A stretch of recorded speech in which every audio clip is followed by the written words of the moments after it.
प्यारे बच्चों, आज हम पढ़ने वाले हैं वर्ण और वर्णमाला के बारे में, जिसको आप अंग्रेज़ी में लेटर और अल्फ़ाबेट के नाम से जानते हैं।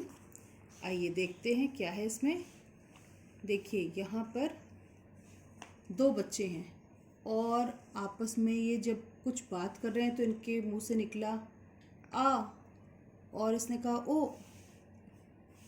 ठीक है, तो इनके मुंह से क्या निकली? कुछ ध्वनियाँ निकली। ठीक है, कुछ साउंड निकली, कुछ आवाज़ें निकली। ठीक है, तो वो जो आवाज़ें थी वही हमारे वर्ण बनते हैं। क्या बनते हैं? वर्ण। ठीक है, आगे देखते हैं।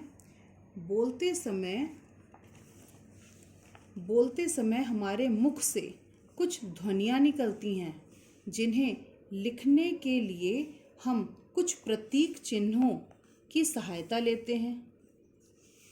इन चिन्हों को ही वर्ण या अक्षर कहते हैं। जो बात मैंने बताई वही लिखी हुई है यहाँ पर। ये वर्ण एक क्रम से लिखे जाते हैं। अच्छा, जो वर्ण होते हैं वो एक व्यवस्थित तरीके से, अरेंज्ड तरीके से लिखे जाते हैं। वर्णों के क्रमिक समूह को वर्णमाला कहते हैं। मतलब कि जब सही तरीके से, व्यवस्थित ढंग से अ आ इ ई उ ऊ या फिर क ख ग घ लिखा जाता है तो वही वर्णमाला कहलाते हैं। अगला है, प्रत्येक भाषा की अपनी वर्णमाला होती है। अब प्रत्येक भाषा की मतलब जैसे कि आपकी हिंदी की वर्णमाला होती है, ठीक है, क ख ग घ, उसी प्रकार से अन्य भाषाओं की भी होती है। अंग्रेज़ी भाषा की भी आपने पढ़ी है ना। अंग्रेज़ी भाषा में कैसे होते हैं? इंग्लिश के लेटर्स होते हैं और उसमें ए बी सी डी इस प्रकार से होता है। हिंदी में क ख ग घ इस प्रकार से होता है और इसी प्रकार से अन्य भाषाओं में भी होता है। प्रत्येक भाषा की अपनी वर्णमाला होती है। हिंदी वर्णमाला में दो प्रकार के वर्ण होते हैं। कौन कौन से? एक होता है स्वर और दूसरा होता है व्यंजन। स्वर के बारे में पढ़ते हैं। हिंदी भाषा की वर्णमाला में 11 स्वर और 33 व्यंजन वर्ण होते हैं। ये वर्ण इस प्रकार हैं। तो देखिए, यहाँ पर स्वर दिए हुए हैं। अ आ इ ई उ ऊ रि ए ओ ओ। तो ये हमारे 11 वर्ण हैं। ठीक है, अगला देखते हैं। अगला यहाँ व्यंजन के बारे में लिखा हुआ है। व्यंजन क ख ग घ ङ, च छ ज झ ञ, ट ठ ड ढ ण, त थ द ध न, प फ ब भ म, य र ल व श श स ह। तो ये हो गए हमारे 33 व्यंजन। हिंदी भाषा में 11 स्वर और 33 व्यंजन होते हैं। इनके अलावा भी हिंदी में कुछ और वर्ण हैं। तो जो और दूसरे वर्ण हैं उनके बारे में बताया जा रहा है। अंग अह, ये अयोगवाह कहलाते हैं। बच्चों, अयोगवाह में अनुस्वार, देखो क्या क्या आता है? अनुस्वार और विसर्ग, ये दो आते हैं। और अनुस्वार का चिन्ह कैसा होता है? अनुस्वार का शिरोरेखा के ऊपर एक बिंदु और विसर्ग का कैसा होता है? इस प्रकार से दो बिंदु। ठीक है, तो अयोगवाह में अनुस्वार और विसर्ग आते हैं।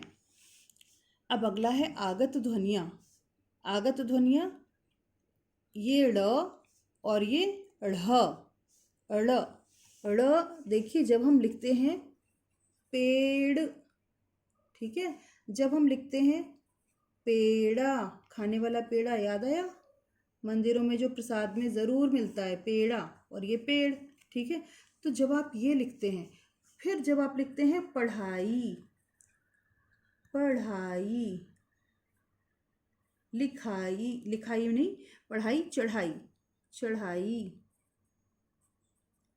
तो ये देखिए, ये जो आया बिंदु के साथ, ये वही ढ़ है, ढ़ ढ़। उच्चारण सुन लीजिए। अगर हम इससे बिंदु हटा देते हैं तो ये बन जाएगा ड। क्या बन जाएगा? ये बन जाएगा ड और ये बन जाएगा ढ। ढ से ढोलक और ये ड, ड से डलिया। ठीक है, तो ये अलग हैं बिंदु के साथ, आगत ध्वनियाँ कहलाते हैं ये। ठीक है, उदाहरण भी मैंने बता दिए। आगे देखिए, दो व्यंजन वर्णों के मेल से बने कुछ वर्ण भी हिंदी में सम्मिलित हैं, इन्हें संयुक्त व्यंजन कहते हैं। ये संयुक्त व्यंजन मुख्यतः, अब देखिए विसर्ग यहाँ पर आ गया मुख्यतः। ये जो विसर्ग है इसका उच्चारण हल्के ह के रूप में होता है। तो मुख्यतः 4 हैं, च, त्र, ज्ञ और श। अब ये कैसे बनते हैं? दो व्यंजनों के मेल से बनते हैं। तो पहला व्यंजन क्या है? क। अब ये क आधा है। क्यों आधा है? क्योंकि नीचे इसके हलंत लगा है, इसमें कोई स्वर नहीं है, ये स्वर रहित है। तो क जमा श, श पूरा है, मिल के बना शत। अगला है त जमा र, त्र, ज जमा इय, ज्ञ, श जमा र, श्र। पहला वाला व्यंजन आधा था, ध्यान रखेंगे, और दूसरा व्यंजन पूरा था, ध्यान रखेंगे। अब अगर हम बात करें कि इससे हम कोई शब्द लिखें तो क्या लिख सकते हैं आप लिख सकते हैं कक्षा।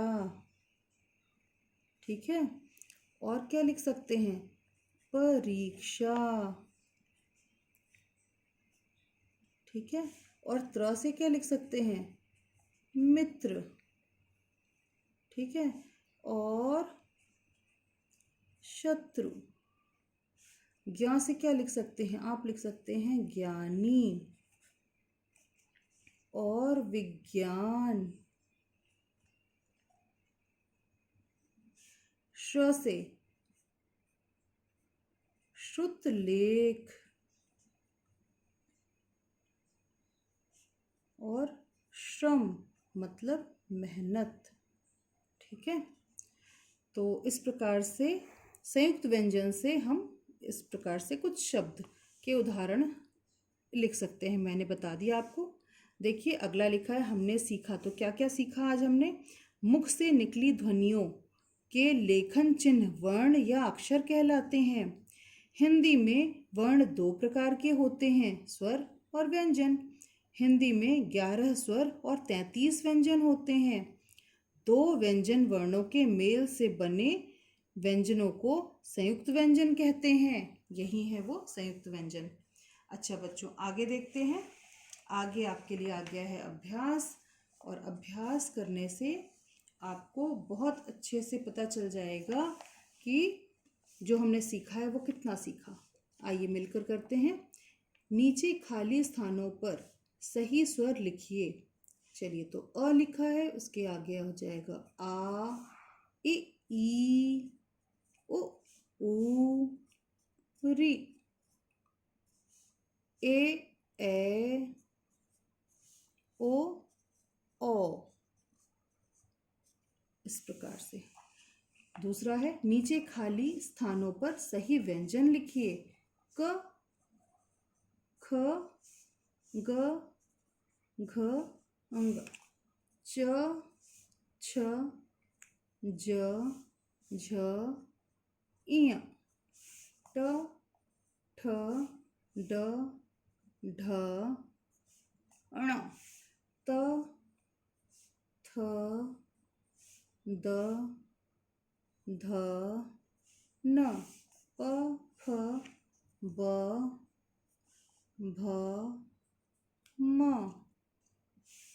य, र, ल, व, श, श, स, ह। तो इस प्रकार से बच्चों हमने यहाँ पर स्वर और व्यंजन पूरे लिख लिए हैं। अगला देखते हैं। प्रश्न है, संयुक्त व्यंजन बनाने वाले पहले व दूसरे व्यंजनों को लिखिए। तो ये है क, क के साथ मिलता था श, जब ये श बनता था तभी हमारा ये पूरा होता है। मैं इसको ऐसे करूं बड़ा सा। अगला है त्र, तो त आधा होगा और र पूरा, ठीक है। पहला वाला हमेशा आधा होता था। ज जमा इया, इया ज्ञ हो गया। फिर यहाँ पर श, तो ये श आधा होगा हलंत के साथ, श जमा र, श्र। ठीक है बच्चों, आगे देखते हैं। सही कथन पर सही व गलत पर गलत का निशान लगाएं। हिंदी में 12 स्वर होते हैं, 12 नहीं होते हैं, गलत है ये। हिंदी में वर्ण के 2 भेद हैं, स्वर व्यंजन, बिल्कुल सही बात है। वर्णमाला में क के बाद च आता है, गलत है क्योंकि ख आता है। हिंदी में 4 संयुक्त व्यंजन हैं, बिल्कुल सही बात है। अगला है खोजबीन। नीचे दिए गए स्थान पर अपना नाम लिखकर उसमें आए स्वरों और व्यंजनों की सूची बनाइए। बच्चों ये आपके लिए है गृह कार्य, देख लीजिए, प्रश्न ध्यान से देख लीजिए, ये आप स्वयं करेंगे, आप कर सकते हैं। अगला है छठवां। हिंदी में 11 स्वर तथा 33 व्यंजन होते हैं। इन संख्याओं के अनुसार मध्य बीच का स्वर और व्यंजन कौन सा होगा? तो आइए पता करते हैं।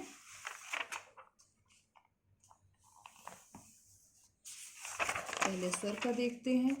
तो 11 स्वर होते हैं। 11 स्वर में 5 इधर के हम बाहर कर देते हैं, 1 2 3 4 5, और ये जो है ये छठवां, ये हो जाएगा हमारा बीच का। फिर 1 2 3 4 5 ये इधर के हो गए, तो ये हमारा आ गया है बड़ा ऊ। ठीक है, तो हम लिखेंगे इसमें